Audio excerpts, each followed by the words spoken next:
Bismillahirrahmanirrahim. Assalamualaikum warahmatullahi wabarakatuh. Baik, kali ini kita akan membahas tentang kriteria memilih suami. Ya, bagi kalian yang belum memiliki suami, maka pastikan calon suami kalian memiliki kriteria ini. Dan bagi kita yang sudah berkeluarga atau bagi Anda yang sudah berkeluarga, wahai para suami, pastikan kriteria ini ada pada diri kalian. Ya, ada pada diri kita karakter seperti ini. Tapi sebelum masuk kepada kriteria-kriteria ini, saya akan mengutip apa yang disampaikan oleh sebuah riwayat, ya, asar yang disampaikan oleh Umar radhiyallahu anhu. Umar bin Khattab pernah mengatakan begini. Pada umumnya laki-laki itu terbagi kepada tiga, kata Umar bin Khattab. Yang pertama adalah laki-laki yang smart, ya, laki-laki yang berilmu dan mengetahui tentang ilmu kekeluargaan, ya, ilmu-ilmu tentang keluarga, bagaimana membangun keluarga yang baik, dan ilmu tentang bagaimana menjadi seorang pemimpin di dalam keluarganya. Nah, seorang laki-laki ini adalah laki-laki yang lemah lembut sekaligus tepat dan cepat mengambil setiap keputusan ketika ada masalah. Ini harapannya adalah laki-laki yang seperti ini, ya, yang kita dapatkan kalau kalian memiliki jodoh atau mencari seorang calon suami. Nah, ada yang kedua.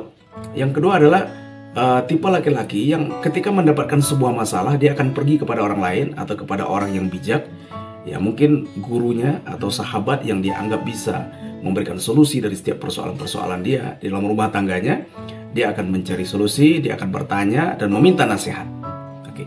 Kemudian yang ketiga adalah tipe laki-laki yang sebenarnya bodoh, ya, tidak berilmu, gitu ya, kurang ilmu mungkin, paling tidak. Namun ketika dia diberi nasihat oleh orang lain, dia malah tersinggung atau malah justru marah gitu.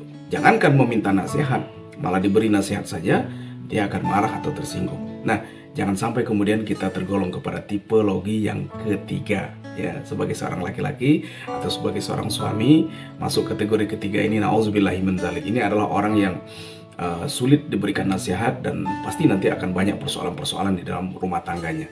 Dan ketika dia menjadi seorang pemimpin di dalam keluarganya, maka bisa-bisa dia akan menjadi seorang pemimpin yang zalim kepada istri dan anak-anaknya. Sekarang, apa kriteria bagi seorang suami, ya, atau ketika Anda memilih calon suami, apa kriteria suami atau apa kriteria dalam memilih suami yang baik? Ya, sama seperti kemarin, yang pertama adalah pilihlah suami yang memiliki agama yang baik. Ya, agama adalah salah satu faktor terpenting ketika memilih suami. Kenapa? Karena suami yang paham agama akan menjadi imam terbaik bagi keluarganya. Ya, sebagaimana dalam sebuah hadis yang diriwayatkan oleh Muawiyah radhiyallahu anhu, Nabi sallallahu alaihi wasallam bersabda, "Mayuridillahu bihi khairan yufaqihu fid din." Ya, barang siapa yang Allah kehendaki mendapatkan seluruh kebaikan, maka Allah akan memahamkan dia tentang agama. Maksudnya apa? Kepahaman tentang agama itu sangat penting, ya. Jadi ketika seseorang memiliki kepahaman terhadap agama, maka insya Allah dia akan menjadi pemimpin yang baik. Jadi pastikan Anda memiliki pemimpin yang baik di dalam rumah tangga. Artinya suami yang baik adalah suami yang paham agama, ya. Jadi ketika Anda menjadi seorang suami hari ini, kalau sudah berkeluarga, maka jika merasa bahwa diri kita kurang ilmu agamanya, maka pastikan kita belajar lagi tentang ilmu agama, gitu ya.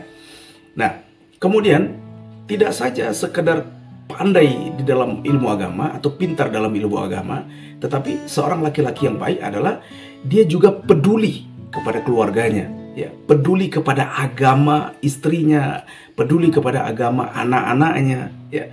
Sebab apa?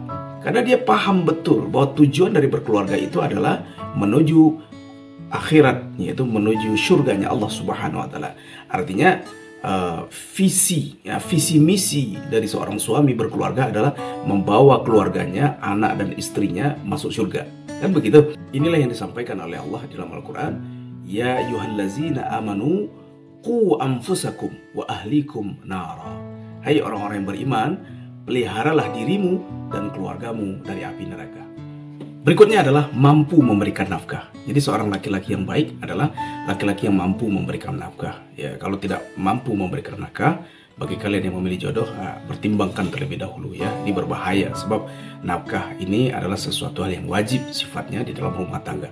Baik itu nafkah secara batin maupun nafkah secara lahir. Nah, persoalan nafkah ini ada sebuah hadis yang diriwayatkan oleh Muawiyah Al-Qushairi radhiyallahu anhu. Ia bertanya kepada Rasulullah sallallahu alaihi wasallam mengenai kewajiban suami kepada istrinya. Nah, lalu kemudian Rasulullah sallallahu alaihi wasallam menjawab begini. An tut'imaha iza ta'imta wa taksuwaha iza tasaita, ya, awik tasabata wala tadribil wajha wala tuqabbih wala tahjur illa al bait, ya, illa fil bait, gitu. Artinya engkau memberinya makan sebagaimana engkau makan. An tut'imaha iza ta'imta, jadi engkau memberi makan sebagaimana engkau makan. Wa taksuwaha iza tasaita, engkau memberinya pakaian sebagaimana engkau berpakaian. Awik tasabata, ya, atau engkau usahakan. Wala tadribil wajha wala tuqabbih wala tahjur, dan engkau tidak memukul istrimu di wajahnya, dan engkau tidak menjelek-jelekkannya, serta tidak memboikot, ya, tidak mengurungnya. Ya, boleh mungkin mengatakan sesuatu yang jelek tetapi di rumah, ya. Jadi ini adalah satu panduan kepada kita bahwa benar-benar memberikan nafkah terbaik kepada istri itu adalah sesuatu yang penting. Nah, adapun tentang panduan memberikan nafkah itu adalah kamu makan, dia makan. Artinya sesuai kemampuan benar. Itu dalam hal yang bersifat materi. Tetapi dalam hal yang bersifat batin, maka seorang laki-laki wajib memberikan nafkah batin kepada istrinya sampai istrinya benar-benar merasakan bahwa puas atas nafkah batin itu. Berikutnya adalah karakter laki-laki yang memiliki waktu yang luang untuk istri dan anak-anaknya, ya, dimana tidak hanya sibuk mencari nafkah saja, tetapi punya waktu yang luang untuk istri dan anak-anaknya. Dalam sebuah riwayat, Rasulullah SAW ketika bermusafir bersama Aisyah, Nabi sampai lomba lari bersama Siti Aisyah radhiyallahu anha, ya, dan Nabi menang. Jadi waktu itu ketika Aisyah sudah mulai gemuk badannya, dan kemudian Nabi mengajak Aisyah lomba berlari. Begitu Nabi memberikan waktu kepada istrinya, dan waktu itu ketika lomba lari itu Aisyah kalah. Apa kata Rasulullah? Ini adalah balasan kekalahanku dulu, kata Rasulullah SAW. Ini menggambarkan betapa Nabi Muhammad SAW memberikan waktu yang luang kepada istrinya untuk bersenda, gurau, ya, piknik, ya, rehlah. Nah, ini adalah sesuatu yang penting bagi seorang laki-laki untuk memberikan waktu kepada istri dan anak-anaknya atau keluarganya. Nah, bagi Anda yang belum menikah, maka bikin komitmen ketika bertaaruf dengan seorang laki-laki itu bahwa nanti ketika berumah tangga pastikan ada waktu yang luang untuk istri dan anak-anak. Nah, kemudian karakter berikutnya adalah laki-laki yang memaklumi kekurangan istri atau pengertian, gitu ya. Jangan sampai kemudian nggak pengertian gitu, karena setiap orang tuh memiliki kelebihan dan memiliki kekurangan. Nah, maka oleh karena itu jadilah suami yang mengerti atas kekurangan istri, ya. Nah, selanjutnya adalah laki-laki yang tidak curiga, gitu ya, tidak selalu curiga kepada istrinya. Jangan sampai kemudian menjadi laki-laki yang zon saja, ya. Iyakumuz zonna fa inna zonna aksabul hadis, bahwa sesungguhnya prasangka yang buruk itu adalah bagian dari dosa, kata Rasulullah SAW. Jadi mencari-cari kekurangan istri ini nggak boleh, ya. Jangan sampai kemudian menjadi suami yang suka berprasangka buruk kepada istri. Nah, ini juga bagian kalau seorang laki-laki yang terlalu cemburu kemudian berprasangka buruk kepada istrinya. Jadi masalah yang timbul dan tidak akan terasa bahwa di rumah tangga itu menjadi enak atau menjadi bahagia, sakinah mawaddah, jika kemudian yang ada adalah curiga, ya, buruk sangka, ya. Jangan menjadi laki-laki yang terlalu cemburu, jangan menjadi laki-laki yang suka curiga atau zon, ya, berprasangka buruk kepada istri.